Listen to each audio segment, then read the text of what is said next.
Good morning Chhattisgarh. आपका दिन मंगलमय हो। मैं हूं आपके साथ शुभांगी ठाकुर। छत्तीसगढ़ की खबरों का मॉर्निंग डोज लेकर हम हाजिर हैं। छत्तीसगढ़ में आज क्या कुछ होने वाला है, ऐसी कौन सी खबर है जो आपके लिए जानना बेहद जरूरी है। कल से अब तक की सभी बड़ी खबरें आप इस बुलेटिन में देख पाएंगे। सबसे पहले नजर डालते हैं आज की हेडलाइंस पर। केंद्रीय गृह मंत्री रायपुर दौरे का दूसरा दिन, आज भी मंथन करेंगे अमित शाह। कल हाई लेवल मीटिंग में दिए कड़े निर्देश, कहा सिफारिश से कोई टिकट नहीं मिलेगा। आज रायपुर में होगी भूपेश कैबिनेट की बैठक, कई अहम प्रस्तावों को मिल सकती है मंजूरी। अनियमित कर्मचारियों की मांगों पर भी होगी चर्चा। कल रायपुर आएंगे पीएम नरेंद्र मोदी, कांग्रेस का तंज, प्रधानमंत्री को मणिपुर जाना चाहिए। भाजपा सरकार में हुए कथित 34 घोटालों की जांच की भी मांग।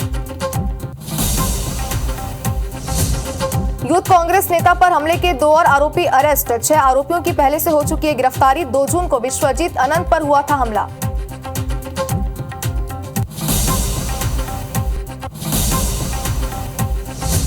बारिश से रायपुर के कई हिस्सों में भरा पानी, जल विहार कॉलोनी, प्रियदर्शनी नगर में जल भराव, कई वाहन नाले में घुसे।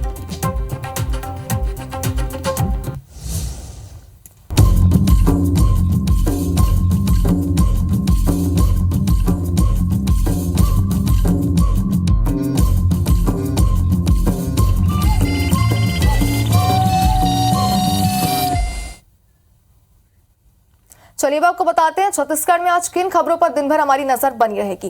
पहली खबर होगी केंद्रीय गृह मंत्री अमित शाह पार्टी नेताओं के साथ कुछ ही देर में बैठक करेंगे। और दूसरी खबर होगी आज भूपेश कैबिनेट की बैठक होगी, जिसमें कई अहम प्रस्तावों को मंजूरी मिलेगी। वहीं तीसरी खबर होगी कल प्रधानमंत्री मोदी रायपुर आएंगे, जनता को करोड़ों के विकास कार्यों की सौगात देंगे। और चौथी खबर होगी छत्तीसगढ़ के कई जिलों में आज भी बारिश के आसार है, मौसम विभाग ने अलर्ट जारी कर दिया है।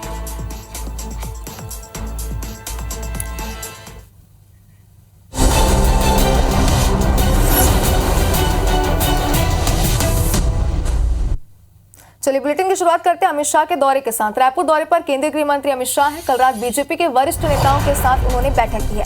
और बता दें आपको कि कुछ ही देर बाद स्थानीय नेताओं से भी चर्चा करेंगे।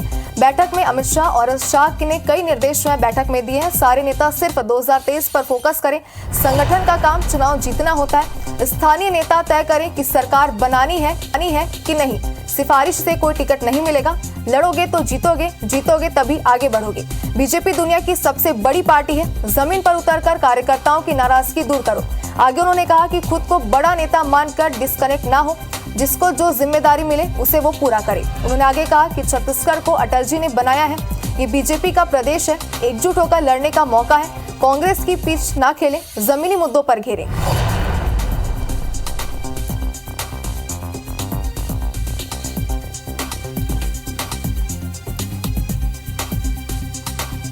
और चलिए इसी घर पर ज्यादा जानकारी के लिए हमारे संवाददाता राजेश मिश्रा हमारे साथ जुड़ गए। राजेश, अगर कल की बैठक की बात करें तो कई सारे मुद्दों को लेकर के इस बैठक में चर्चा हुई है, कई सारे निर्देश उन्होंने कार्यकर्ताओं को दिए भी हैं। कुछ ही देर में एक और बैठक शुरू होने वाली, क्या लगता है इस बैठक में कौन कौन से मुख्य विषय रहेंगे?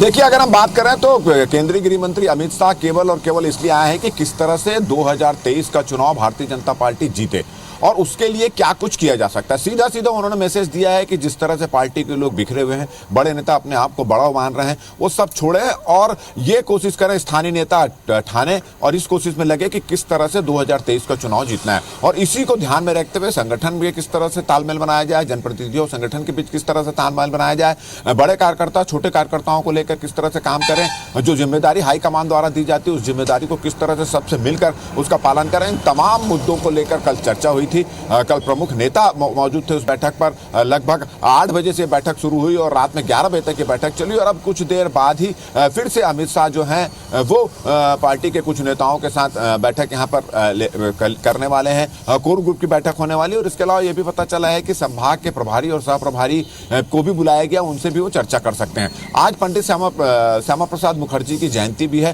तो कुशाभाऊ ठाकरे परिसर जहाँ पर अमित शाह रुके हुए हैं वहाँ पर उनकी मूर्ति पर माल्यार्पण भी करेंगे। करेंगे और 10 बजे करीब उनको निकलना है। तो 10 बजे के पहले वो भारतीय जनता पार्टी के कोर ग्रुप के नेताओं से और कुछ प्रमुख नेताओं से फिर बातचीत कर सकते हैं, 1-to-1 चर्चा भी कर सकते हैं। और पूरी चर्चा और उनके दौरे का एकमात्र उद्देश्य बताया जा रहा है कि किस तरह से 2023 में भारतीय जनता पार्टी को चुनाव जीत रहा है, किस तरह से जो शीर्ष नेता हैं और छोटे नेता हैं वो बैठ के काम करें। और सीधा सीधा उन्होंने ये पूछा है भारतीय जनता पार्टी के स्थानीय नेताओं से, अगर 2023 में चुनाव जीतना है तो सबको मिलकर चुनाव लड़ना पड़ेगा, बिखरे हुए जो लोग हैं वो मिलकर एकजुट होकर चुनाव लड़ें। इस तरह का संदेश उन्होंने देने की कोशिश की है, निर्देश भी दिया है, समझाइश भी दिया है। और इसके साथ साथ मोदी जी की जो कल सभा होने वाली है उसमें किस तरह से भीड़ इकट्ठी हो, किस तरह से तैयारियां की गई है, उनकी भी उन्होंने समीक्षा की है। जी राजेश, बिल्कुल चुनावी साल है और छत्तीसगढ़ में चुनाव बेहद नजदीक है, इस लिहाज से भी ये दौरा उनका बेहद महत्वपूर्ण माना जा रहा है। बहुत बहुत शुक्रिया तमाम जानकारी के लिए।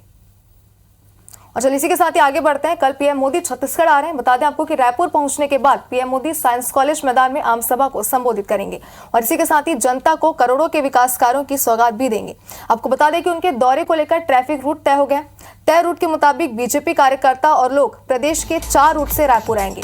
कार्यक्रम के दौरान रायपुर की ओर आने वाले सभी मार्गों में भारी वाहनों का आवागमन सुबह 5 बजे से दोपहर 2 बजे तक प्रतिबंधित रहेगा। आपको बता दें कि इस दौरान थैला और अनावश्यक सामान लेकर जाना भी प्रतिबंधित रहेगा और वहीं ज्वलनशील वस्तु जैसे कि माचिस, लाइटर लेकर आना भी पूरी तरीके से प्रतिबंधित रहेगा। ट्रैफिक व्यवस्था में 500 पुलिस अधिकारी तैनात रहेंगे।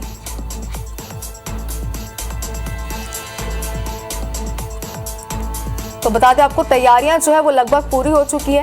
कई सारे प्रतिबंधित सामग्री हैं, जैसे कि लाइटर की बात करें, माचिस की बात करें, इन्हीं पर भी प्रतिबंध पूरी तरीके से लगाया गया है। और कई सारे ऐसे चौक चौराहे हैं जहां पर भी ट्रैफिक व्यवस्था पूरी तरीके से चाक चौबंद तरीके से की गई है। दुर्ग संभाग से होकर आने वालों का रूट तय किया गया है। NH 53 टाटीबंध चौक जी रोड होकर लोग गुजरेंगे, ये तय किया गया है। तो बता दें कल पीएम नरेंद्र मोदी का दौरा है, जिसको लेकर के तैयारियां पिछले कई दिनों से लगातार की जा रही है और तैयारियां लगभग पूरी हो चुकी है। 500 पुलिस अधिकारी जो हैं तैनात रहेंगे। महासमुंद, बलौदाबाजार, आरंग का रूट भी तय किया गया है। भाजपा के कार्यकर्ता आएंगे इस आम सभा के लिए। उनके लिए 4 रूट है मेनली। एक दुर्ग से आएंगे, वो सीधे टाटीबंध चौक होते हुए और यूनिवर्सिटी गेट के पास से आएंगे और NIT में पार्किंग करेंगे। दूसरे हैं बिलासपुर से आएंगे, वो सिलतरा से जो नया रिंग रोड है टाटीबंध का वहाँ आएंगे और टाटीबंध चौक से वो भी यूनिवर्सिटी की ओर आगे और NIT और आयुर्वेदिक कॉलेज में पार्किंग करेंगे। तीसरा रूट है धमतरी और अभनपुर और बस्तर संभाग के जो लोग आएंगे वो पचपेड़ी नाका से आएंगे रायपुरा चौक और रायपुरा चौक से वो मूव करेंगे लाखेनगर चौक की ओर और लाखेनगर चौक की ओर आके डंगनिया में CSCB का जो पार्किंग है और ईदगाह भाटा की पार्किंग है उसमें उनकी गाड़ियां पार्क होंगी।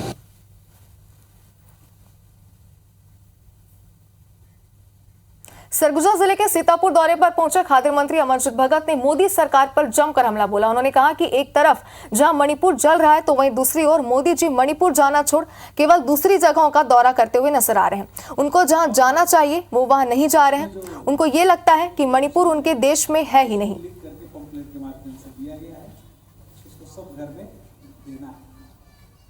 पूरे प्रदेश में छत्तीसगढ़ का पहचान धान का कटोरा।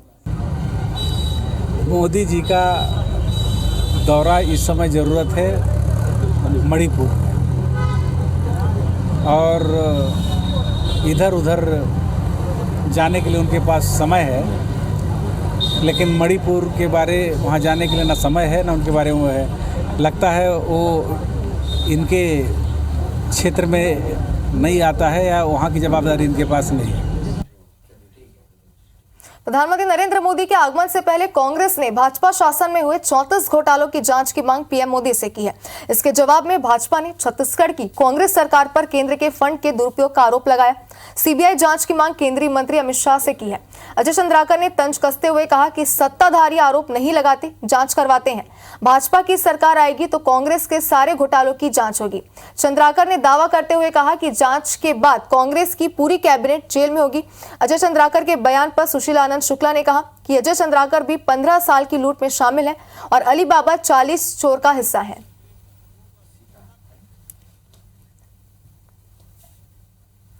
केंद्रीय मदों का दुरुपयोग हुआ है। जादू से 10,000 गोठान बन गए बिना पैसे के।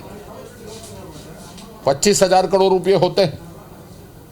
तो इनके दुरुपयोग जो किए गए हैं उसमें हम CBI जांच की मांग करेंगे। आप जो 34 घोटाले का आरोप लगा रहे हो जांच करने से रोका किसने है? 4.5 साल से आप सरकार में हो, इसके पहले 10 साल आप केंद्र में सरकार में रहे, आपको रोका किसने?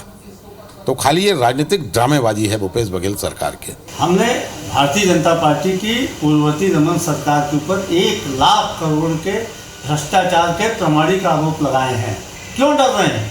किस बात की डर रहे हैं? अजय चंद्राकर भी उसी अलीबाबा 40 करोड़ गैंग के सदस्य थे जो 15 साल तक छत्तीसगढ़ में चला था। और चलिए रायपुर से बड़ी खबर आपको दिखाते हैं, जहां भूपेश कैबिनेट की बैठक होगी। अनियमित कर्मचारियों पर चर्चा हो सकती है, खाद बीज की उपलब्धता पर भी इस बैठक में चर्चा होगी। तो बड़ी खबर इस वक्त आपको दिखा रहे हैं, कई सारे विशेष मुद्दे हैं जिनको लेकर के इस बैठक में चर्चा की जाएगी। आज भूपेश कैबिनेट की बैठक है। आपको बता दें रायपुर से ये इस वक्त की बड़ी खबर दिखा रहे हैं, अनियमित कर्मचारियों पर इस बैठक में चर्चा हो सकती है, बताया जा रहा है। खाद बीज की उपलब्धता पर भी इस बैठक में चर्चा होगी।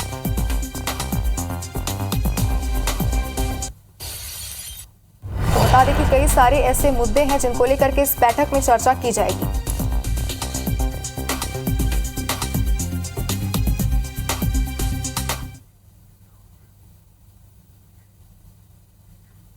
एक और बड़ी खबर आपको दिखाते हैं, जहां सरगुजा में 8 जुलाई से कांग्रेस का बूथ चलो अभियान, सीएम भूपेश बघेल अभियान की शुरुआत करेंगे।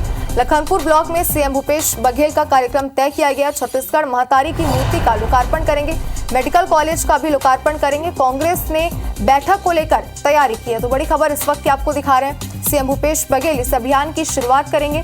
और आपको बता दें एक बार फिर, तैयारियां जो है लगभग पूरी हो चुकी है। लखनपुर ब्लॉक में सीएम भूपेश बघेल का कार्यक्रम तय किया गया है। छत्तीसगढ़ महतारी की मूर्ति का मुख्यमंत्री भूपेश बघेल लोकार्पण करेंगे।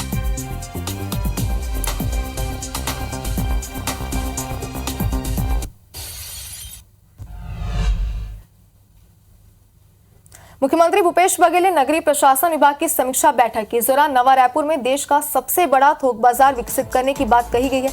बता दें कि करीब 438 हेक्टेयर में प्रस्तावित थोक बाजार का निर्माण सेक्टर 27 में किया जाएगा। नवा रायपुर अटल नगर विहार प्राधिकरण की ओर से इस थोक बाजार का निर्माण किया जाएगा। यहाँ छोटे बड़े सभी व्यापारियों के लिए आधारभूत जरूरी सुविधाएं होंगी।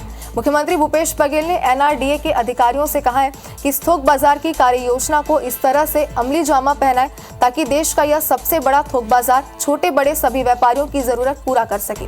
यहाँ व्यापारिक और वाणिज्यिक गतिविधियों का तीव्र विस्तार हो सके।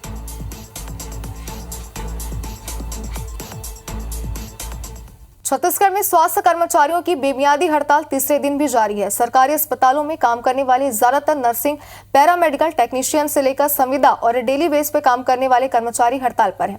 इसका सीधा असर अब अस्पतालों में भी देखने को मिल रहा है, क्योंकि मरीजों और परिजनों को मुश्किलों का सामना करना पड़ रहा है। देखिए इस रिपोर्ट में।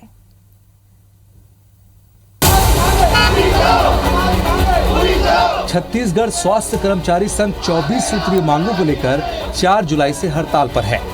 इसी के साथ प्रदेश भर के सरकारी अस्पतालों के ज्यादातर कर्मचारी हड़ताल पर चले गए हैं। इसके चलते छोटे बड़े सरकारी अस्पतालों में सन्नाटा पसरा है।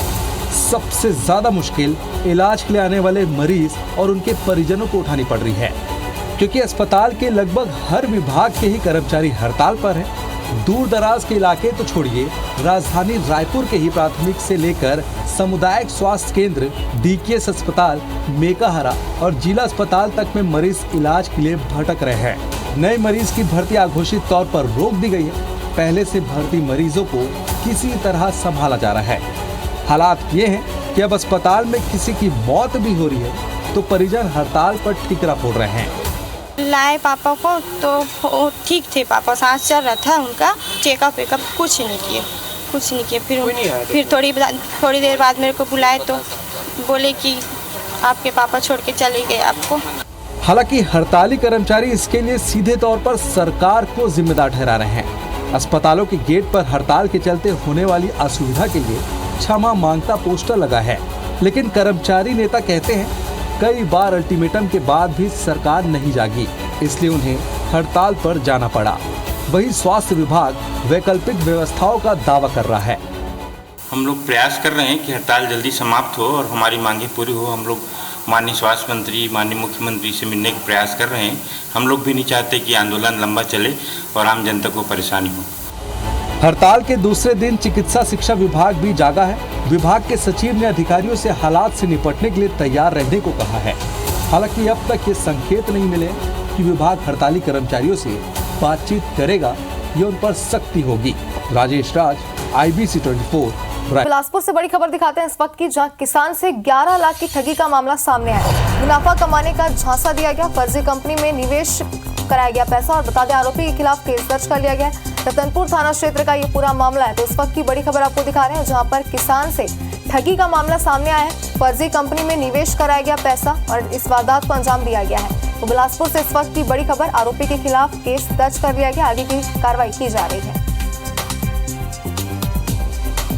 ईडी के फर्जी अधिकारी बनकर दुर्ग के कारोबारी अखिलेश गुप्ता उर्फ विनीत के साथ ठगी का खुलासा हो गया। पुलिस ने एक महिला समेत कुल 9 आरोपियों को महाराष्ट्र से गिरफ्तार किया है। आपको बता दें कि आरोपियों के पास से पुलिस ने 1,25,16,000 रुपए नकद जब्त किए हैं। साथ ही 2,19,000 रुपए के सोने की ज्वेलरी भी और सबसे खास 1,20,000 रुपए के परफ्यूम भी बरामद किए हैं। हालांकि अब भी आरोपियों से 70 लाख की बरामदगी बाकी है। वहीं आरोपियों ने ईद के लिए करीब 1 लाख रुपए के 10 बकरे भी खरीदे थे। पुलिस ने वारदात में इस्तेमाल 2 गाड़ियां भी महाराष्ट्र से जब्त की है, जिसमें एक स्कॉर्पियो और एक अटिंगा कार शामिल है। पुलिस के मुताबिक पूरी वारदात में कुल 12 आरोपी शामिल थे, जिनमें 3 अब भी फरार हैं। आपको बता दें कि 27 जून की दोपहर करीब 12 बजे स्कॉर्पियो गाड़ी में सवार होकर 5 आरोपी ग्रीन चौक स्थित पारा कॉम्प्लेक्स पहुंचे और उन्होंने अखिलेश गुप्ता उर्फ विनीत गुप्ता के यहां खुद को ईडी का अफसर बताते हुए जब्ती के नाम पर 5 बैग में सारा सामान और नकदी लेकर फरार हो गए। और पुलिस ने इस मामले की जांच के लिए 5 टीमें बनाई हैं। मुख्य आरोपी गिरीश वालिज पहले भी मुंबई में सीबीआई अफसर बनकर वारदात को अंजाम दे चुका है। गिरीश वालेचा नाम का, उसने ये कहा था कि आपके जो कैश पैसे आप अगर मुझे दोगे तो 2 करोड़ की रकम की अरेंजमेंट कर ली थी। और इन्होंने सूचना दी कि रकम की का अरेंजमेंट हो गया है। तो इसने अपने बाकी साथियों को हिंट कर दिया। इसके बाकी साथी जो है ईडी के अधिकारी बन करके आई कार्ड वगैरह, फर्जी आई कार्ड वगैरह ले करके इन्होंने इसके ऑफिस में दबिश दी। दबिश देने के पश्चात जो रकम इन्होंने अरेंज करके रखा था उसको और इनको दोनों को साथ में ले करके चले गए और उनमें से 8 को हमने पकड़ लिया है। इधर सरगुजा जिले के मैनपाट के पहाड़ी क्षेत्र ग्राम पेटघाट से नर्मदापुर तक बन रही सड़क की पोल खुल गई। आपको बता दें कि पहली बारिश में सड़क बह गई, जिसमें 16 गांवी का जिला मुख्यालय संपर्क टूट गया है और ग्रामीणों को कई किलोमीटर घूमकर जिला मुख्यालय आना पड़ रहा है। परेशान ग्रामीणों ने ठेकेदार और PWD अधिकारियों पर मिलीभगत का आरोप लगाया है। उनका कहना है कि ठेकेदार के घटिया निर्माण से करोड़ों की सड़क भ्रष्टाचार की भेंट चढ़ गई है। मामले को लेकर जब सीतापुर पहुंचे खाद्य मंत्री अमरजीत भगत से बात करने की कोशिश की गई तो वे मामले से बचते हुए नजर आए। कब की बात है, इसकी जानकारी किसी ने दिया नहीं है। अगर उसको दिखवाते हैं, PWD से बात करते हैं।